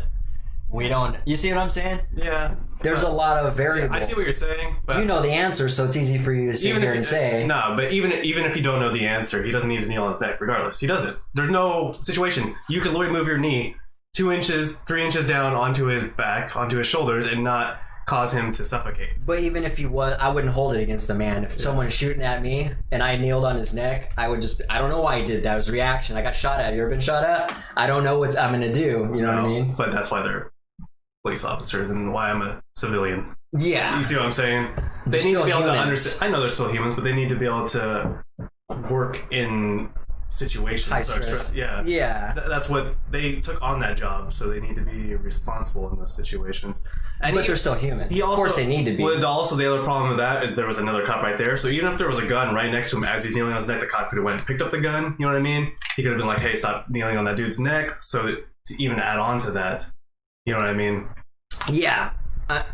If it was just one singular cop and there was a gun right there, maybe. Okay? There is a scenario that could have been developed that we don't know that would have justified his knee on his neck, is what I'm saying. We don't know what that scenario is because we know what the scenario was. Like he was like raping a woman in public and like punching a baby at the same time. I don't know. And then you're like, just let him die. Maybe he was already on the ground in a position and it was just, I don't know. Yeah. You see what I'm saying? All I'm saying I get what you're saying is I'm just... the not knowing. I just have to counter-argue what you're saying. Yeah, but there's no substance to that counter-argument because I'm saying the not knowing is what we're talking about. Yeah, but I'm saying... Just not knowing. Yeah, but I'm saying that doesn't matter. So I'm providing a counter-argument. You're just disagreeing with my counter-argument, so... You're saying there's no justification for doing that for not knowing. I'm saying there is for not knowing. I'm saying there could be a reason... There could be a reason he did it. That doesn't mean that not it's that justified. scenario. I'm saying. And if you just seen a cop kneeling on another dude's neck, that it looks bad, and there's another cop standing there, just calmly standing there. Where's the situation where that's okay? Yeah, and to be honest, when I watched that video, I've seen it 3 times, and I didn't even notice the other cop standing there. So my focus wasn't even on them. I noticed that right away because I'm like, what the fuck is happening here? But also for the amount of time, what was it, like 10 minutes or 8 minutes or some crazy shit like that? Yeah. And they're like telling him to fucking comply, and he's like, I am, get off my neck, you know what I mean? So like at what point, you know what I mean? Regardless of what happened before that, because here's the thing, the cops aren't the judges. They don't get to put out a sentence, you know what I mean? No, they don't get to do that. So it doesn't matter what happened before that. Their job is to detain him and then get him a hearing. So unless they have to kill him to stop violence. I was gonna say that's kind of weird. You said it's to detain him, but then they just shot and killed this guy. It's like, that's my point. I think they could have detained him with a knife. I don't know, man. Knives are really fucking dangerous. He was walking away from him. His back was to him the whole time. Yeah, but it's not that hard to just spin around and stab someone. It's also not that hard to even just stab someone behind you like this. Or like, just... they're trained professionals. Remember we were talking about this. They should expect this kind of situation. Yeah, but like think about the gear that they run around in. They don't run around in gear that's going to stop stabbings. Probably not, but I don't see how he could have got the upper hand. Like training for handling knives, they literally tell you that expect to get cut at least if you're trying to stop someone that has a knife. It's way dangerous. They even tell you that if they're within a certain distance of you and you have a gun, you're probably going to get stabbed even if you shoot them. Yeah. Just because they'll still be able to run forward and stab you while you're pulling the trigger, you know what I mean? Let me read what he was saying real quick, and then I wanted to kind of button up what we were talking about here. Yeah. He was saying, Brandon was saying, like he says, the battle begins in the courts and with the elections. Violence and hate breed more violence and hate. Absolutely. Whether you feel wronged or hurting, there's a right way to do things. Yeah, absolutely. Our cops have the lowest amount of time between school and the streets than any other similar country. It's not surprising. And especially, they have the lowest amount of time, and then we also have a culture that kind of likes violence. You know what I mean? We like aggression. We do like violence. America makes the most violent movies out of any country, for sure. Yeah. Like, we get excited by violence. On the whole, you know. Not every individual, but you know what I mean? Yeah. Our culture likes violence for whatever fucking reason. Yeah, I don't know what it is. I like violence too. It's entertaining. I don't know. I think we like entertaining, and a lot of our entertainment is violent. I think that's what it is. I used to like it a lot more. I don't like senseless violence in movies anymore. I'm like, this is ridiculous. Like, the movies are just violent just to be violent. Yeah, like a low budget. Yeah. Fucking But if there's like a fight for something that's important, like, say for instance Lord of the Rings, and there's like a fucking big war scene, you know what I mean? Yeah. Like, that's not really the same, you know what I mean? There's just like, I don't know, some crazy, like, Walking Dead where the dude's just murdering people, you know? Yeah. People are like, what the fuck? It's just like, no, this is aimless. Yeah. It's like, now you're just like romanticizing violence on TV or movies, or it's totally different. Anyways, I'm not saying that there's no situation where cop doesn't have to do that. I'm just saying it's gotta be. I'm not even saying there's that. I'm not even saying there's a situation where he had to do that. I'm just saying there's a situation that could have happened where that would have not been scolded. We would have looked at that and been like, oh, I probably would have done that. You know what I mean? It depends on what, you know. What he did. Yeah, exactly. So you can make it would it have up. to be like a heinous crime, though. Like, just raping a child in the street. But there is that scenario. People have been like, fucking chop his head off. You know what I mean? Exactly. You see what I'm saying? Though there is a scenario, is what I'm saying, and that just plays into what we were talking about. We don't know. Yeah. That's all I was saying, is we don't know. So therefore, even in that video, and I was using that as an example, is even in that video with this guy's fucking knee on his neck, we don't know. I know it looks bad, and we can assume that, and we were right, it happened exactly what we thought happened. But I'm going to go as far as to say that even that situation, people probably shouldn't have jumped the gun until they heard some facts on the case, you know? I think the most important thing to take away from this is people shouldn't, yes, there are injustices like that, and we should be upset about those, but you shouldn't take other situations and try to make them into that situation as a reason to create anarchy, just to, you know, protesting, just to riot, really, not to protest. Protesting is fine if you actually have a peaceful protest. Or rioting. Yeah. But like rioting, no. We're talking about, I should clarify. It's funny because when I think of riots, I think of protesting. It's like one and the same now. That's how it's gotten right now. A protest, to me, I automatically assume that there's rioting, chaos, people dying, and a protest should just be that, a peaceful protest. Mm-hmm. How has it become this in my mind that a protest is related to violence? Isn't that fucked up? It's probably just because there's a lot of violence in these protests. Exactly. There's only been one peaceful protest that I heard of on the radio. And maybe that's probably it. Maybe I'm not hearing of all these peaceful protests because that's not what the news covers a lot of. You know what I mean? The news isn't there. They're focused on the negative, yeah. Well, they're also there to make money and fucking sensationalize put everything. Fear. Exactly. Their agenda is to amplify fear and create that fear establishment. If you're not afraid, you're gonna turn the news off. Be like, all right, everything's fine. I'm gonna go fucking. Was that a bat? That was either a bat or a hummingbird. Oh, I think it was a bat because it was really quick. Yeah, there's a lot of bats right here at night. I don't know if you've ever been back there, but you can see them just flying around right there. Really? Yeah. Me and Malia went jogging out there, and they were flying right over our head. Really? Yeah. Crazy. Pretty cool. But yeah, just had a bat fly by our window. I fucking hate bats. They're quick, man. Do not like bats. But so let's get back to this. So we talked about Jacob Blake. I reviewed the video, gave you guys my thoughts on that. Okay, let's talk about LeBron James and his statement. He made a statement? Yeah, regarding the Jacob Blake case. Oh, okay. you know, I like LeBron James. I love basketball, and I like inspirational people like that. But he was saying, what was he saying? He was basically saying, you know, obviously he doesn't like what happened and he disagrees with it. And he was saying, you know, he was kind of putting himself in the group of the majority of the average black man. He was saying, we're scared. We're afraid for our lives. We don't know what to do. You know what I mean? Like, he's talking about the status of the black community. Mm-hmm. And so I guess this guy named Jesse Whitlock, and I don't know much about Jesse Whitlock. I was trying to look into him so I can kind of I guess let it be known where he comes in, why he's even in this picture. But I don't know why Jesse Whitlock decided to criticize LeBron James, but he did. And what he said was LeBron James is basically fronting. He's saying, like, he is not scared, he is not terrified, he's not any of those things he said. He's lying. He flat out said he was lying. And I thought about that and I was like, dang, that's a... How do you know that? How do you know what's going on inside another person's head? That's just... And when it comes to... What's funny is I don't really agree with either of their statements. Yeah. Which is really the hilarious part. But, like, I'm not going to go to that extreme. I just think for LeBron, okay, you know what? You can not like anything you want. But to be like, I don't like that. You don't even know the whole situation. So how can you sit there and just say you don't like it just because the dude's black?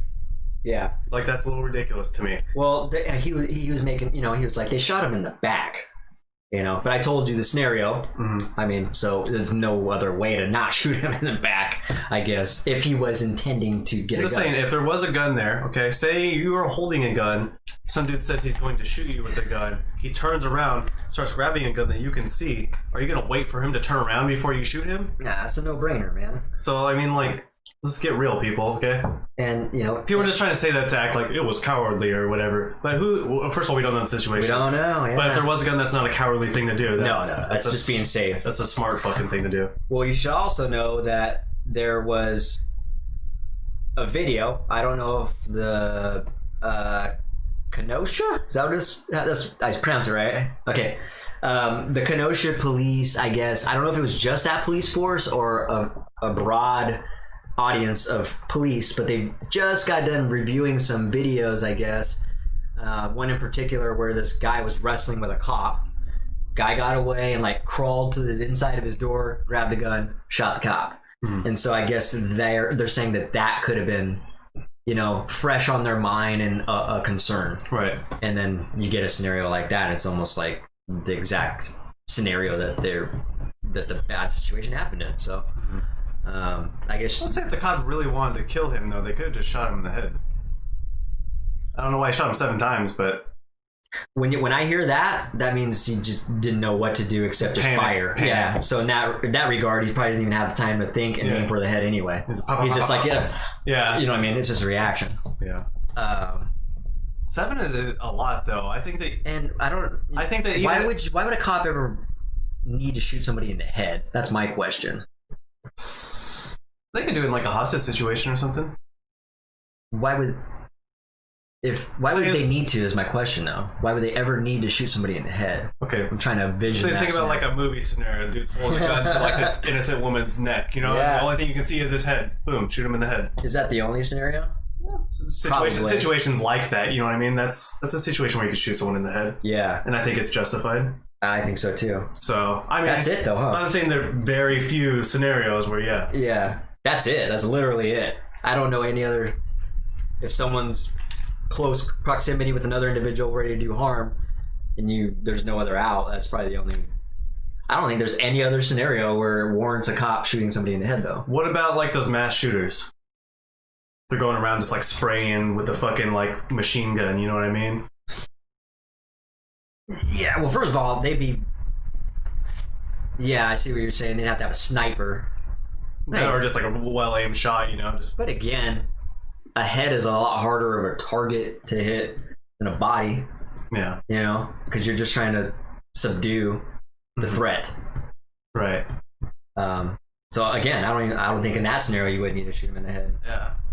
because you can just snipe the body. I think a lot of people would feel fine with that though, like a mass murder. Yeah, I think so too. People be like, well, we got what he deserved. You know what I mean? Yeah. I'm just thinking, well, especially for all us blood-hungry Americans you're talking about. But yeah, I'm just trying to think of all the scenarios. Like, okay, we're talking about rubber bullets, we're talking about all this now. Let's think about all the scenarios that I think the best thing to something do if you have the option to is if someone has a gun, is if you can shoot their hand. Yeah. Which would be a hard shot. Yeah. But I mean, shouldn't these cops should be trained better to have better aim anyways, you know what I mean? Oh man, I feel like they should have a short barreled shotgun or something and just shoot people's fucking legs. That way you don't have to aim very hard. Yeah. Just aim it at their legs, take them out, they're subdued. Fuck. You know how you can really die from getting shot in the leg pretty easily. You know, a lot less of a chance to get shot in the head or the chest though, right? Yeah. Well, not necessarily. And with a shotgun, it spreads a little bit. So I don't know, man. I'm just thinking. If you get a shotgun that spreads fucking rubber, I mean, yeah, that'd be the best scenario. that would fucking hurt. You know what I mean? So what if you snipe somebody in the head with a rubber bullet? You can still kill someone with a rubber bullet in the Can head. you? Depends on, where you hit them in the head, the angle, how fucking, it's just random at that point, you know what I mean? Depends on where you hit them, and some people will survive crazy shit, you know what I mean? You've seen people that survive fucking holes going through the head and shit, so. That's wild. But, I mean, they're much less likely with a rubber bullet to the head than they are with a regular bullet, obviously, so. I just thought about that, yeah. I bet sniping a lot harder if you... I don't even know if that exists. It probably doesn't even exist. It sounds silly. But... excuse me.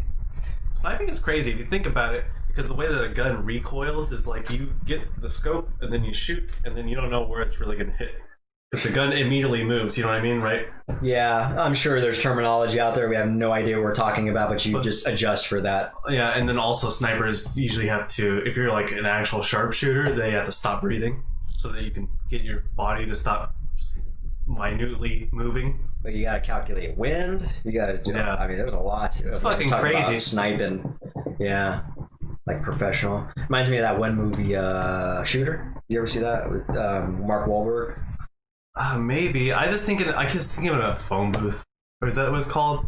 You know the one where the dude's stuck in the phone booth and he Colin has Farrell. Yeah, I think he has so. the fucking sniper on him and they're like, tell your wife you cheated or whatever the fuck scenario. Remember that? Yeah. That was a good movie though. I like that one. But that's when you say sharp or whatever, that's what comes into my brain. Yeah. I think Shooter's based on a true story, I think, about a true sniper. Bob Lee Swagger. There we go. I almost forgot his name, but yeah, really good movie actually. If you're into sniping, and it's got some realistic shit in there, and pretty cool. They came out with a show where after that, a Netflix series, and I forgot who the guy playing him was, but I never did watch it. I was like, I bet it's not as good as the movie. But yeah, what were we talking about? Oh yeah, I thought that was pretty funny. LeBron was getting tore up by Jesse about that. That guy went way too hard though as well. So Yeah. I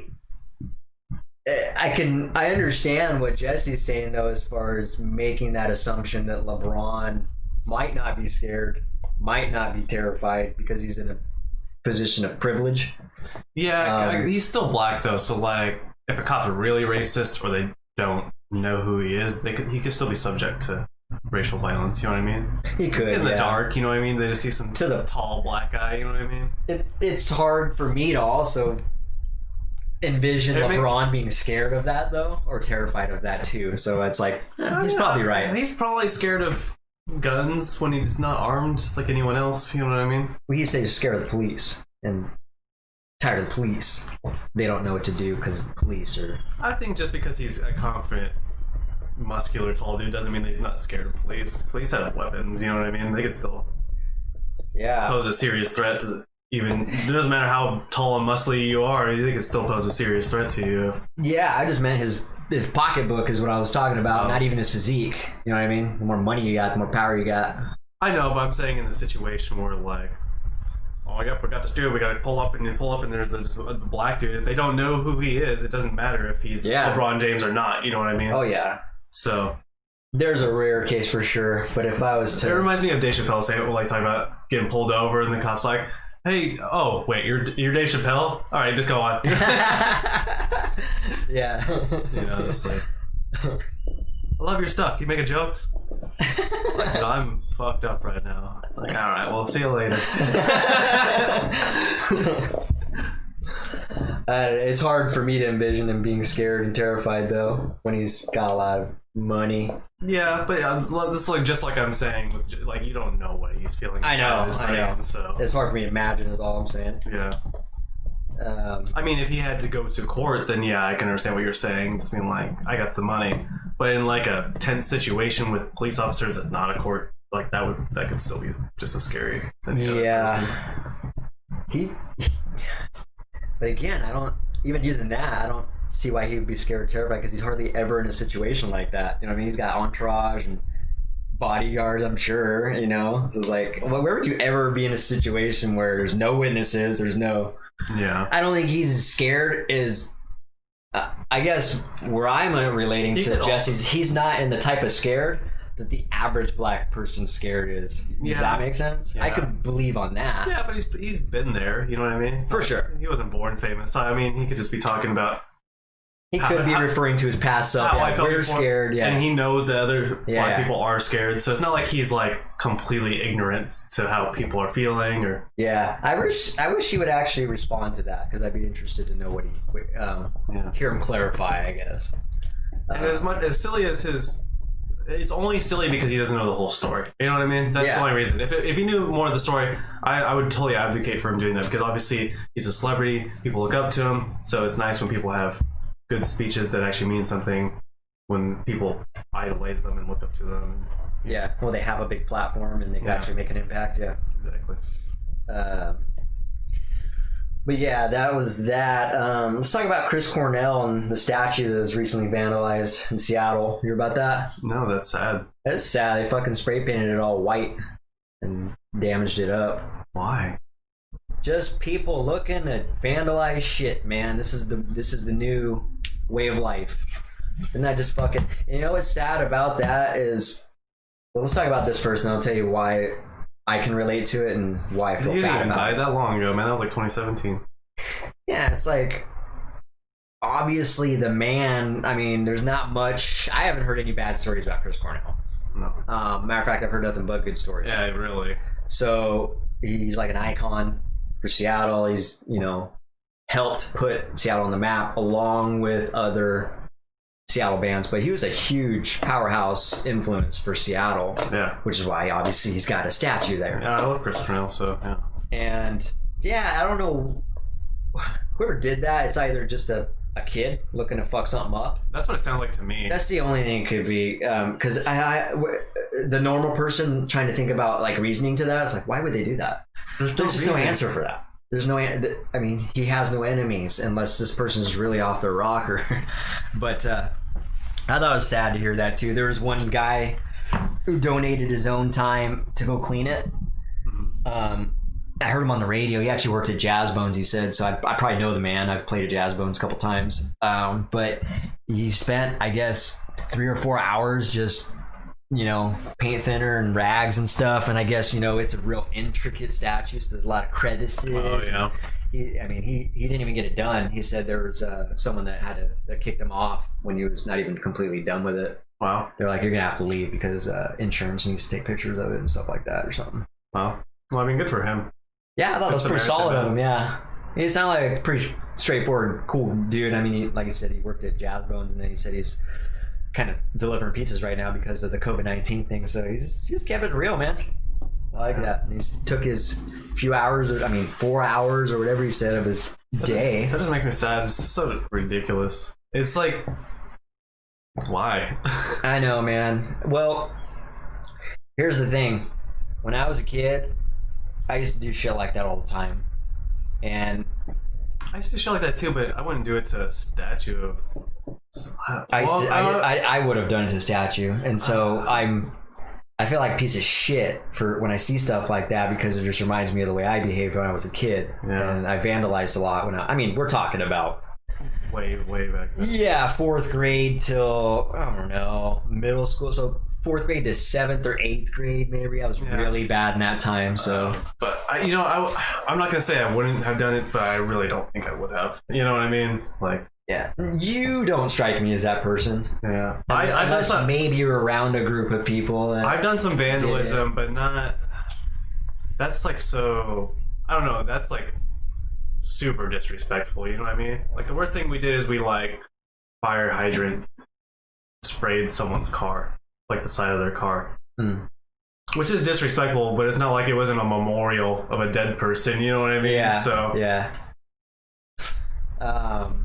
Yeah, so yeah, there's just not much to talk about. It's just that happened, it's sad, and that's what's going on now. People are just vandalizing shit. But again, like I said, I have compassion for that because I used to do things like throw rocks at cars and shit. Even that that's crazy, dude. Even that is just fucked up thinking about it now. Like I used to just vandalize people's property, and it's the same thing. It's no different. And so that is obviously very dangerous because you could hurt somebody while they're driving, and there's a lot more variables. And so, like I said, I don't know if you heard me say this before, but I was a shitty ass kid, a rotten kid. So one thing we did though do is on the golf course there was this bench that was like in memory of, it had like that plaque written on it, and I think we moved it just to fuck with the golf course though, so we didn't like vandalize, but we just like moved it to a different place. Just like it's just more like fucking with you. Yeah, got him. I don't think we ever did anything to actually ruin it, you know what I mean, though. We're just like, oh no, where'd the bench go? That's just having fun. Yeah. That's not too bad.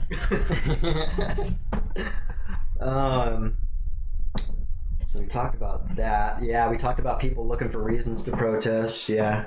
There's too many unintelligent people, too many bored people, and too many fucking people that want to be part of that herd mentality. Well, we're all like that in reality, but everyone wants to be part. A matter of what you want to be a part of is kind of what makes you stand out. We're a social species, so we need to be a part of groups. You just need to pick your groups a little bit better, people. Yeah. I don't know, man. I feel like a lot of these people are influenced just by the herd mentality. They don't really care the agenda, or they don't put much thought into the agenda. Just the fact that you were talking about it, just the fact that they're a part of something overwhelms any other logic. Yeah. They're just like, I'm a part of something. That's all I care about right now. Here's the weird thing. So I was studying this in psychology just recently, like in the last week or two. And apparently when people are in groups, it's so weird. They like lose their individuality. There's like a term for it. And they stop thinking as an individual and they only start thinking as a group. So they start acting as a group. It's like the weirdest thing. That is weird. I wonder if that's But they can reproduce it scientifically. They can put people in groups. They can put people in arbitrary groups. They've done this before. They put people like random citizens that didn't know each other. Yeah, didn't know each other. Put them in groups, and then they'll start acting in those groups together. Yeah. And if they have roles, like they did one where they had like, all right, you're the prison guards and you're the prisoners. Neither of them. Oh, I remember that. Yeah. Did I watch that, or you showed it to me, or I remember that? No, but it's famous. I seen it. Yeah. The prison guards started acting really brutal and shit. Assuming the position. Yeah. Yeah, I remember that. So people, when they're in groups, start assuming the positions of that group without thinking as individuals. Like they start doing shit that they wouldn't do as individuals. You know what I mean? Yeah. And it's weird. It's weird how animals act differently in groups, you know what I mean? Where does that line draw with morals and ethics, though?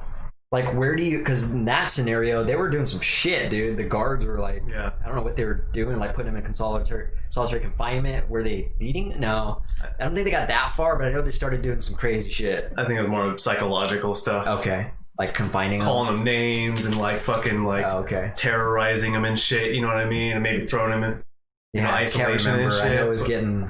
inhumane. Yeah, it was starting to go down that. You're like, all right, we gotta stop this. Yeah. cut.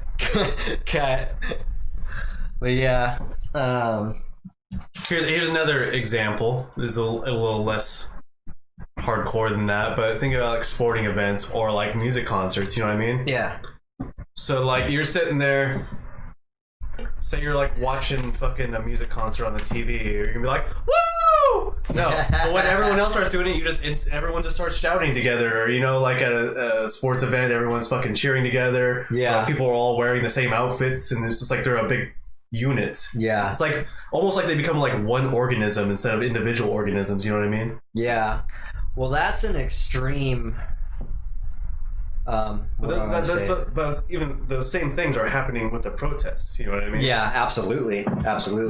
It's weird social psychology. I'm wondering if that or if it happens more so. Well, I think I know the answer to that. With high energy situations. Mm-hmm. So, like using this example in a low energy setting, I wonder if it still happens and how it happens, and if it's on that same level. Gina said, "Lol, I watch concerts on TV and cheer." Nice. What's up, Gina? Nice. High energy, so people react to energy, and it's really funny if you're like in a crowd and you have like a group of friends, like a big group of friends, you can start running in a direction acting like you're scared, and people will start running. Yeah. Because we instinctively like there must be danger in that way if you see a bunch of people running in a direction, so you'll just start running that way too. Yeah, that's primitive thinking. Yeah. That's stripped down to our biological survival instinct. I do that even if I see like a few people running in a direction. I'm like, should I be worried about something over there? Like, I get all nervous, you know, and just like instinctively, I'm like, shit, what's going on? Yeah, that reminds me of when I was living in Barstow and there was a fucking riot at our school. Really? Yeah, that was intense, dude. I was just sitting there eating my lunch, and the way the school is set up is so wide. It was like as big as a college campus. It was so big. Wow. And since it was so big, they had cops on the campus because it was so big, and there's a lot of gang activity and shit going on. But a lot of the Mexican gangbangers would hang out in this one section, and all black people in this section. Kind of everybody segregated themselves. But I remember one time eating my lunch, the Mexicans would always try to jump each other in to get a new gang member in or whatever. Jesus. And they'd always wait for the cop to walk by, like time it just right, and the cop made his rounds, walked by. As soon as he went around the corner, he started beating up this dude, and it kind of went wild. Next thing you know, the cop came back around the corner and seen what was going on, so they all the people that were fighting ran around the corner and continued to fight in different areas. Well, when they ran, all the people that wanted to watch the fight also ran, so you just had a fucking stampede of people literally coming around the corner, and all I see all the people watching Sarai is so funny, dude. Exact example, dude. They just once they wanted to see it, and it was just part of the flow. And I just seen a stampede of people coming down the corner at me, and all I did, you're just like eating your lunch, you're like, oh shit. I literally jumped. I was sitting on a concrete wall. I literally jumped up onto the concrete wall. I was like 4 or 5 feet high, so now I'm up high, you know, just standing there with my lunch, like trying to figure out what's going on. And I'm looking over a crowd of people scattering different directions, and there's fights here, fights there. There's like multiple fights going on and shit. It was a catastrophe, dude. Shit show. But that's now thinking about it now, there's definitely some herd mentality going on there. Yeah. They just ran with the direction. Most of the stampeding was just people wanting to watch. Yeah. We're just animals, you know, and act like animals sometimes. It's crazy. Yeah, no, that was wild, man. I wish it takes a huge amount of self-awareness to, when you're in a big group, to just you dial yourself in and be like, all right, I'm not gonna let that shit affect me, you know what I mean? Like, keep your individuality. There's only so much you can do. Yeah. Because then it turns into you're the odd man out. Nobody wants that. Everyone's like, hate it. Woo! And you're like, this sucks. Boo. And that's the two extremes we're talking about. You're either part of something or you're the odd man out. And that's crazy to think about because that's black and white. We hate that. I know. Isn't that weird? Yeah. Humans love being part of groups, though. I mean, we're all part of groups. Me and you are part of groups, you know what I mean? Yeah. No way. Like, we're vegans, you're in a band, you know what I mean? The problem that sucks about that is what's the word I'm looking for? The odd man out mentality, the shaming, well, you're not part of this? You know what I mean? Mm-hmm. Like the condescending, It's so primitive, honestly, is what it is. Is it? It's part of, you think that is? It's because people outside your group can be dangerous to you, so you shun them.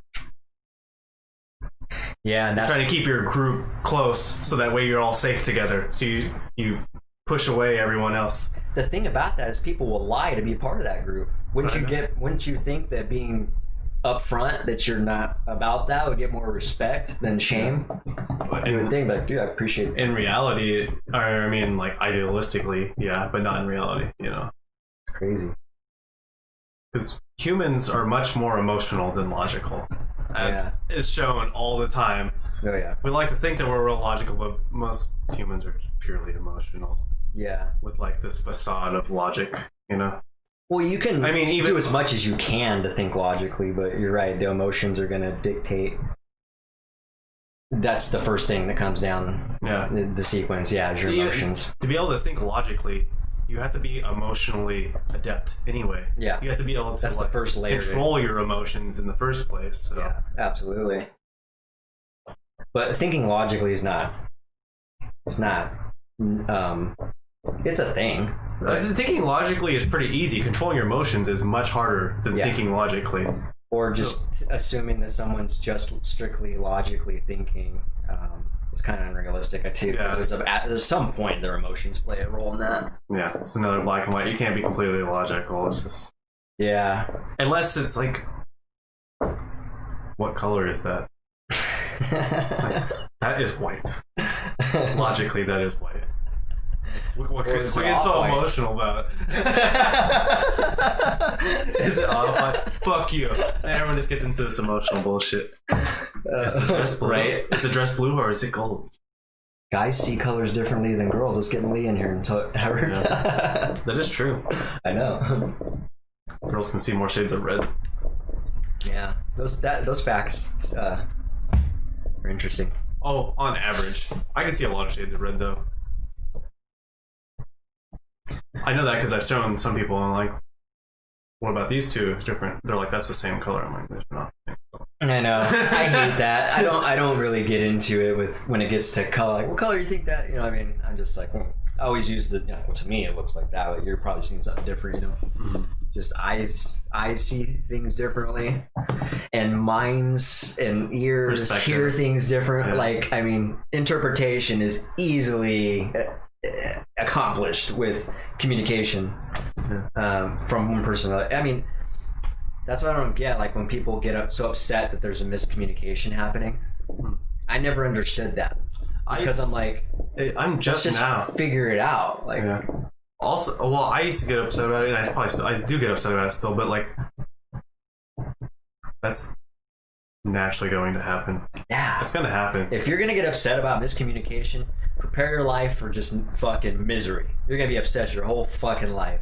It's just, humans are really bad at communicating their emotions and their thoughts. So yeah, I think it's the reception part that's harder because trying to convey to the person what you want to be conveyed is in my opinion, I think that's the hardest process because you can probably, even if you ask a person like, so do you understand what I'm saying? Almost every time they're not gonna reciprocate what was said. Yeah, you know, they're gonna miss something. Well, it's a mixture of the two, and yes, the thing. You ever? It's so funny because you always think that you're explaining things perfectly, and then people come across and they're like, "It seems like you're like angry about." I'm like, "I'm not angry at all. I don't know why you're. Where are you getting that from?" You know what I mean? I get that a lot. Yeah, it's like, where are you getting that? Or like any other random like thing that you're not trying to convey, they'll be like, you know, this random thing, and you're like, what do you mean? Yeah. How did you get that from what I was saying? I don't get it. So I get that a lot with my employees. Well, one particular employee, he said that a few things to me. He was like, just relax, man. I don't want you to get upset. And I'm like, I'm not upset. You just have a very like, your voice is I'm just direct. Yeah, it's a very direct tone of voice. And I'm already like that. So when I want things to... When I'm focused, it might come off even more harsh. Yeah, it's because... but I'm not. I'm just focused. Yeah, it's because usually people are more softer spoken when they're relaxed, but you are still very direct spoken even when you are relaxed. So it's... Well, we were relaxed. I know that. We were... I mean, that's why he was saying that, because I'm like a little frustrated, but not upset. I'm frustrated, but working through things. So my frustration looks different than the normal person. Frustration and not doing anything about it and just being frustrated is one scenario, and then you got the scenario I like to do is like I might be frustrated about something, but I'm fixing the problem. I might be frustrated as I'm fixing it or whatever. Yeah. The solution is happening. You're more collected than most people, so Absolutely. But the thing, that's why you're so hard to read though, is because you don't change your output. Yeah. Depending on the input that's going on in here. Yeah. So it's always the same. Like, for instance, even if you're like chilling and having a good time, I'd be like, most people are like, hey man, what's going on? You're like, hey, how's it going? How's your day? It's like everything's so like, the way you talk is always the same. So it's really hard unless you don't know how to like read, there's not a lot of levels. Well, there's real exciting. You know when I'm real excited. Yeah, just because you'll say it. I'm excited. No, you're never even that mellow. That's what that sounds like. The only time you're that mellow is when you're tired or stoned. Like real stoned or real tired. That's the only time your voice will come down. Lethargic as hell. Otherwise, your voice is almost always the same. Yeah. But I don't know why I still get that then. If I'm always the same, why would I ever seem like I'm mad? Because maybe I'm always seem like I'm mad. Because when you talk directly like that, that's how people act when they're irritated. Mm-hmm. So you always sound a little bit irritated, but I've known you my whole life, so I know you're not irritated. Well, also, they've known me, for as long as they've known me, I've been the same too, so, it's not anything new. Like, just meeting me is the same thing. Yeah, but if you have that tone, you're like, hey, I just wanted to say, could you do this instead of that? See how like that tone right there sounds like I'm irritated even though I'm not? That's how you always sound. Yeah. So it depends on the context. So if you're like, hey, you're doing something wrong, you know what I mean? Most people, if they're not upset about that, will soften their tone to like let the person know, like, hey, just let you know, like that is a little bit wrong, but like do this instead. Yeah. But you don't do that. You just keep the same tone. So. No, I actually do that. It just takes a lot. He said do. Sorry. No, I actually do that. I don't know what prompts me to do that and not do it.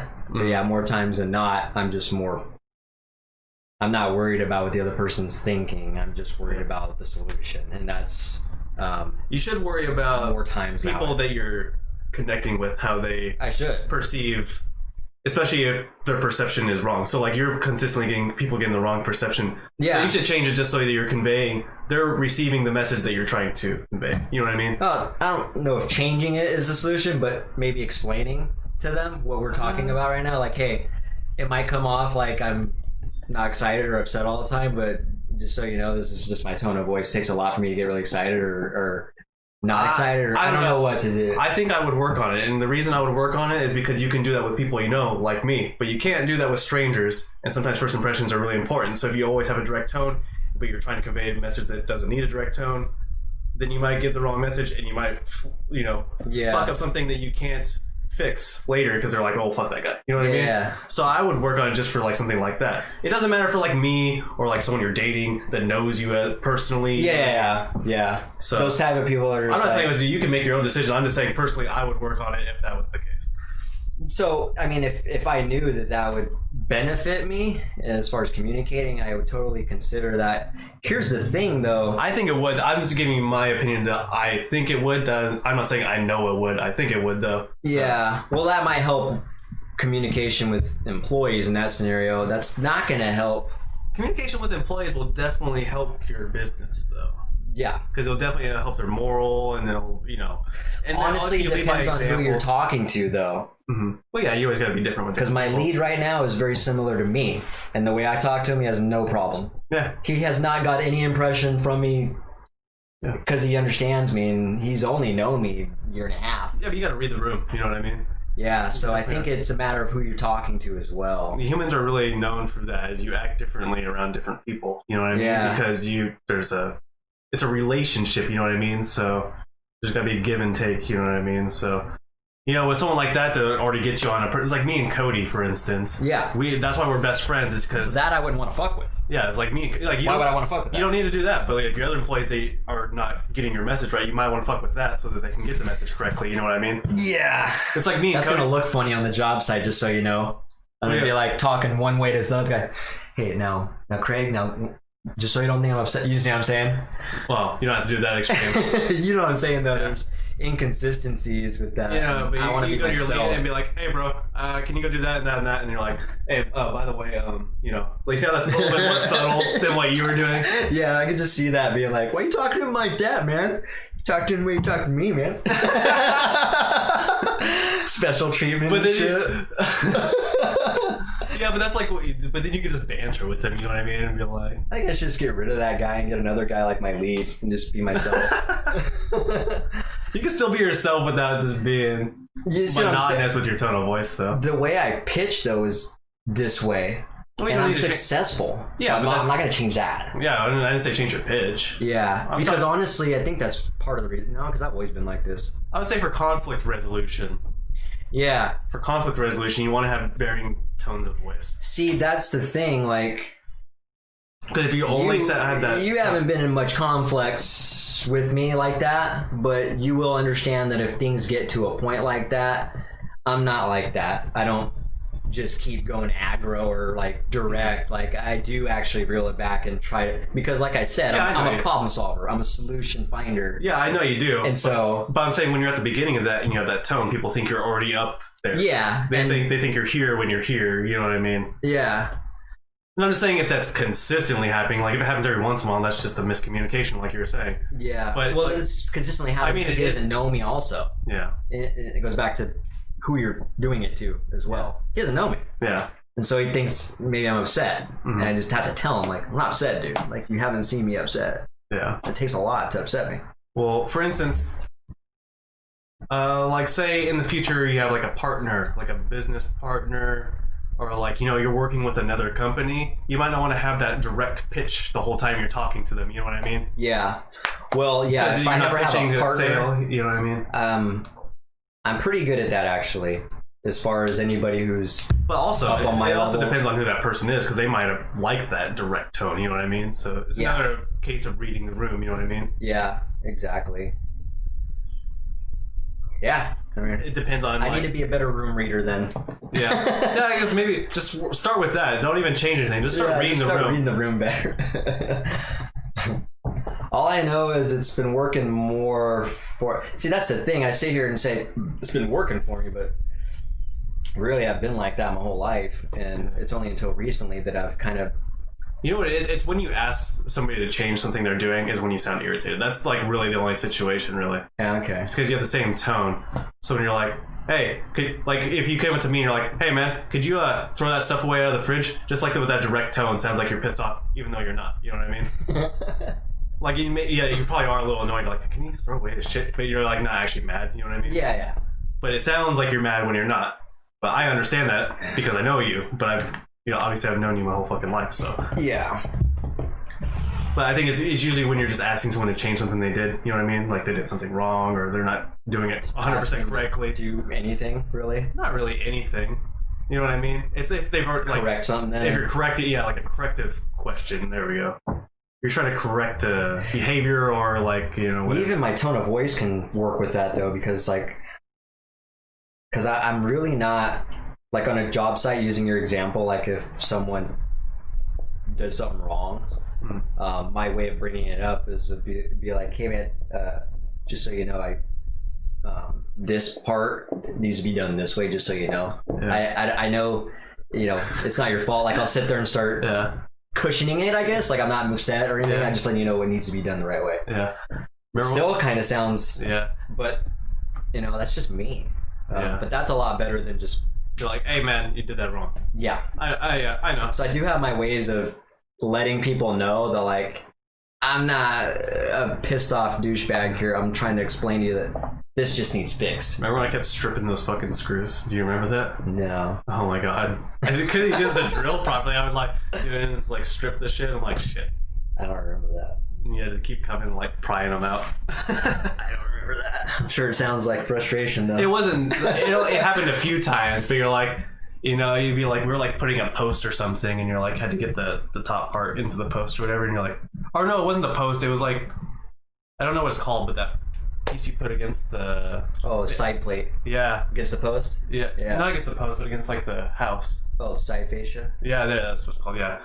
Just like going through there and then like accidentally stripping one of the screws and it's like out this much, you know what I mean? Or whatever, just like fucking it up. Oh, I don't remember this scenario, but I know what you're talking about because I can think of every fuck up I've ever done and anybody else has done. Mm-hmm. But yeah, when you screw something next to something and then you can't get the thing back on the head and pull it out. Mm-hmm. Yeah, I don't remember that, but that would have been frustrating. It only happened That's okay, though. it only happened like 2 or 3 times during the whole entire time we were working, so like over like whatever 8 hours or whatever. But I remember I got pissed. no, you didn't get pissed, but I remember after I did it like 2 times, I was like, how about you just do this because I'm just gonna fuck it up. I'm like, I'm gonna strip it again, then you're just gonna have to fix it. So how about I just go grab some materials and you do this. That's funny. I'm glad you keep that memory. All these little things. I just remember, well, that was just a funny experience because like I just worked with you for like a day or whatever, right? Maybe it was 2 days. I think it was just 1 day though. But I just remember like, I'm like, man, I'm so bad at this line of work, dude. So, Not even that. It's anybody. If you're not used to something, well, and be so hard on yourself, man. I can't sit here and jump into, computer programming or something, or even another physical thing. I can't skateboard. weld. Oh, I can't sit here and jump into welding and be like, oh, I'm gonna zip on in and know what I'm doing right away. Like, I would never even be naive to think that going into something I've never done before. I would never act like that. I would be doing myself a disservice as far as learning. Mm-hmm. So that's just not the way I operate. Let's go back to the protests. Dory Munson, I was listening to Dory Munson's show today. He was talking about Detroit, and he was using them as an example. Regarding the protests and riots.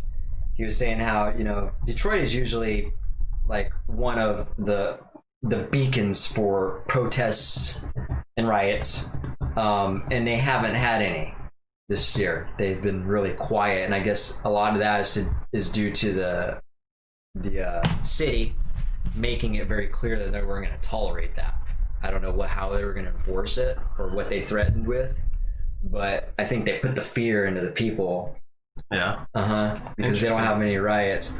What he's suggesting is that there just has been a lack of leadership, particularly in Seattle, Portland, New York. All these places are just massive rioting and The liberal places. yeah, there's lack of leadership, and it almost seems like there's an agenda because the protests are helping one party. Their argument, it's which is probably the leftists or Democrats, I imagine, right? Well, the protests aren't helping the Democrats, really. I can't remember how he put it, but because they're using I can't remember how he put it, but some of the arguments that they're using as far as what they're going to be doing to fix things and make things better, I guess. And they're using, I guess, the protest is like, this is an example of what it's not being fixed, and now you get protests, that type of shit. Oh, okay, you see what I'm saying? Yeah, I guess that makes sense. Yeah. That's why they're not touching it. You know what I'm saying? They're Letting using it it as an happen. example. Yes, like see. This is suspicion. You know what I mean? This is just kind of, but it could be true. You know what I mean? It is kind of odd that this is crazy, dude. This is the amount of protests and people dying and all this shit. All this riot. Probably is true. It probably is true. We'll find out for sure when November comes and after the elections are done, if things start making a change. Dude, I'm gonna be so annoyed if the elections end and they're like, all right, we got the cure for coronavirus. Also, I wouldn't be surprised, dude, if everything starts coming to fruition after elections. Also, now we're gonna give our police better training. Yeah, and more screening. Like right after the election, people will be like, man. I wouldn't be surprised, man. If I had to make a guess, I think there's definitely a political agenda because it could be stopped. I mean, I've heard Trump talk about it, and he's like, all this could stop. We can come in there with, I don't know exactly what he means by that, but he sounds convincing. Yeah, but Trump's convinced of anything that he says. Yeah. Trump is the most confident idiot I've ever seen. He could be. Not the most, but like he's pretty up there. Yeah, for sure. He's definitely full of himself. Mm-hmm. But Yeah, I don't know, man. I mean, the military could, if they really wanted to, but I don't think that there's. I feel like the protests could have been stopped if they wanted it to, yeah, because they just didn't. I don't know, man. or if oh, Because they did bring the national. I don't know. Did they bring the National Guard in? I know they talked about it. I don't know if they did. I'm sure they did in some places. I don't know if they did up here. I know they talked about it. I can't remember. There's too much shit going on with protests. They were talking about bringing in the National Guard during the fucking quarantine. Oh, really? You remember me talking to you about that? Vaguely. They were talking about fucking bringing the National Guard to keep people from socializing during the quarantine, like when it first broke out, to try to stop it from spreading. Yeah. But then they didn't do that. Yeah, that just sounds unrealistic. I don't know how you would do that. Regulate that. They just go and tell people to go home when you see them in groups. I mean, when they're at home. Oh, you can't do it at home. Yeah. I thought you meant like they're trying to regulate. No, like driving through the park and being like, hey. Public areas, yeah. Yeah. That could easily be regulated, yeah. Mm-hmm. I mean, it's going to require resources and manpower and more people out there to you know, regulate it. Well, it's too late. It's too late for that now. So they were talking about at the beginning of the pandemic. It's kind of like the gun thing.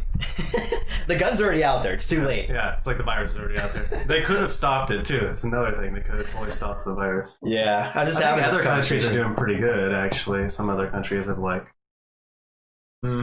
they flattened the curve, which we have because they've done what they're told. Yeah, we're the ones that are so Americans are so rebellious. And, yeah. Don't tell us what to do. It's a free country.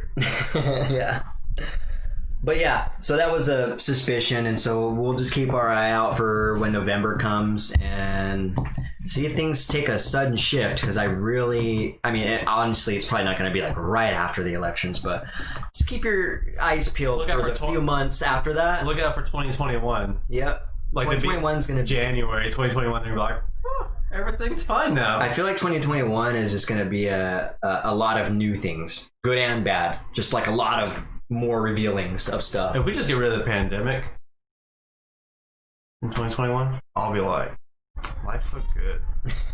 I'll never take life for granted again. Yeah, that's the worst thing right now, man, is this fucking... It's really not that bad anymore. I mean, there's some bad aspects, but... It's the socializing aspect that's the worst. You just said it. We're social creatures, man, and now we've been limited to being isolated. Yeah, but I feel like we've been hanging out with people.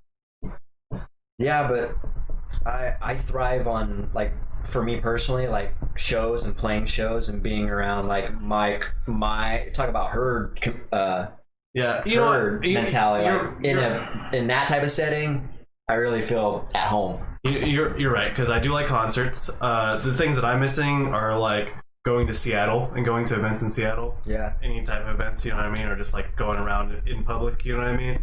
And right now, I really want to go to the skate park, you know what I mean, and meet some new skater friends and shit. But like, I'm not gonna go to the skate park during a pandemic, meet a bunch of strangers during the middle of the day, you know? Yeah. It's just a stupid idea. It's just limited anything, even the events that you, that don't involve a lot of people, but involve you know, coordinating some plans. Like what I mean by that is like camping. Like I don't know, I've thought about going camping with Malia and shit, but I don't think you can camp either. I was looking into it, like Lake Cushman and all these places I was thinking about going are all closed. Lake Cushman's closed, huh? I think so. When I was looking into it, it said something was closed on there. Part of it might be open, but it's too far of a drive for me to want to, unless I actually talk to somebody about it to verify some stuff. I wouldn't just make that trip. I can ask Roland. His dad works up there. Oh, does he? Yeah, up at Cushman. Interesting. But yeah, those type of things, like, you know, camping, sports, obviously. People really thrive on sport camaraderie. Yeah. That's been a huge devastation to people, man. Yeah. Oh, yeah, I guess we're doing all right with small groups, but not with medium to large size groups. Yeah. We need those situations where we're part of a herd. Yeah, like even for me, like going to the school and just being around a bunch of other people in school is much different than sitting at home on my computer doing homework every day. I think that's really what it speaks to, is the primitive part we were talking about, is being a part of something. I don't feel like I'm a part of anything much right now. Yeah. I'm really doing my own thing right now. Yeah, we all are. It sucks. Yeah. It doesn't suck. It's just that's all I'm doing. You know what I mean? Like, yeah, I like a balance. Like, here, I'm going to do my stuff for a little bit, then I'm going to go hang out with some groups. Then, I like going back and forth. You know what I mean? yeah, me too. Having a healthy balance. A little bit. I don't have that option to get as much time as I'd like, but at least have the option to. Yeah. I mean, idealistically, you want to have a good amount of time working on yourself individually and then working yourself in groups. Yeah. Ideally, yeah. Well, you got anything that's gonna last like 2 minutes? Because we're kind of out of time. Just maybe.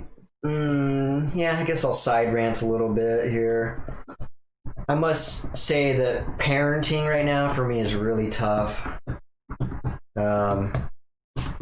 It's always tough, but Malia's getting to that age where she's really giving me a lot of friction right now, and I'm extremely busy, and so it's become a little more frustrating for me.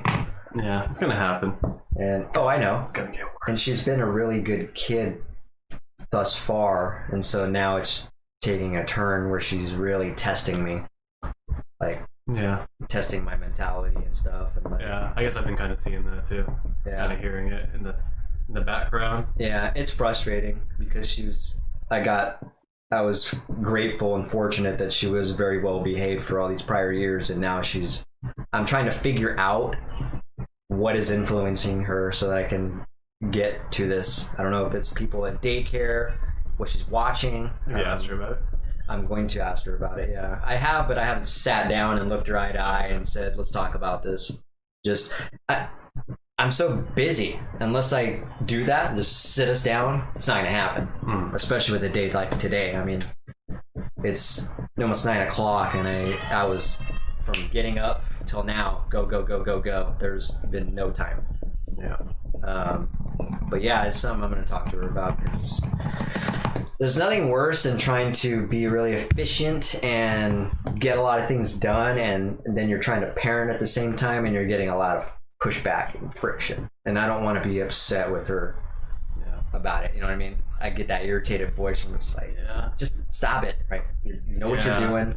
So we know that's probably not the best route. So we should try to figure out. Or I don't even know. You're a good parent though. You already kind of have the right mindset though. You need to just try to problem solve. Yeah. Why? I just need to talk to her about it. Figure out why it's happening. Yeah.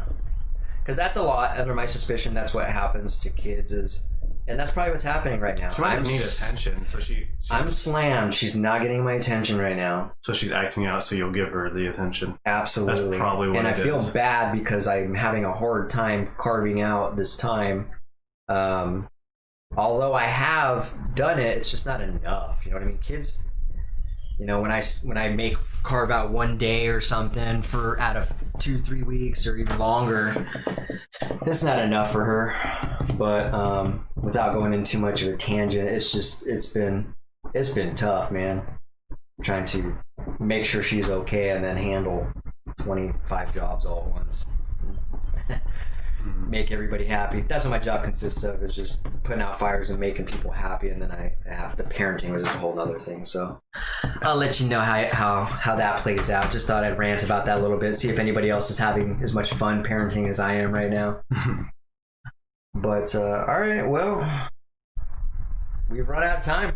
We have indeed run out of time. So I guess with that, we're probably gonna wrap it up. You guys can find us on Spotify, Apple, Twitch, YouTube, Facebook. What else? Twitter and Instagram. So give us a like, share it up, come join a conversation or two whenever you have a moment. It's been great here. It's been great talking about some stuff and venting. Like I said, it's just been a rough day, so it's kind of nice to just sit down for a couple hours, even though I have stuff going on, just to kind of reset a little bit. Yeah. So yeah, we shall see you guys on Saturday for episode 31 though. So until then, we shall see you then, and keep it viral. Keep it contagious. Later.